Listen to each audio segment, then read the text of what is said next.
श्री कृष्ण और बलराम ने कंस वध के बाद अपने माता पिता देवकी और वासुदेव को रिहा करवाया और राज्य नाना उग्रसेन को सौंप दिया। वसुदेव जी ने कृष्ण और बलराम को शिक्षा प्राप्ति के लिए ऋषि सांदीपनि के आश्रम उज्जैन में दे भेज दिया। वहीं पर उनकी मित्रता सुदामा से हुई थी। उन्होंने दोनों को वेद पुराण की शिक्षा के साथ साथ धनुर्विद्या, राजनीतिक शास्त्र, गणित शास्त्र आदि की विद्या दी। श्री कृष्ण की स्मरण शक्ति इतनी तेज थी, माना जाता है कि उन्होंने 64 दिन सांदीपनि ऋषि के आश्रम में रहकर 64 दिनों में 64 विद्याएं और 16 कलाएं सीख ली थी।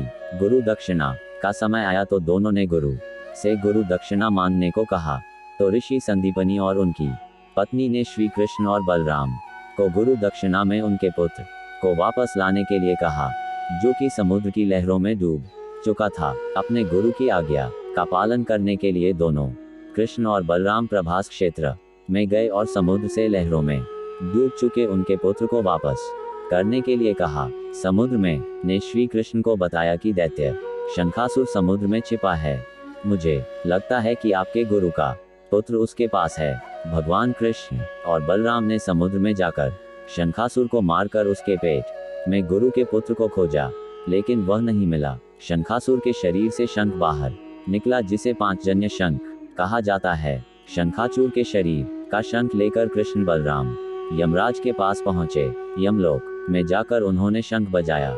यमराज ने उनसे पूछा, मैं आपके लिए क्या कर सकता हूँ? श्री कृष्ण कहने लगे, मेरे गुरु के पुत्र को उसके पूर्व जन्म के पापों के कारण यहाँ लाया गया है।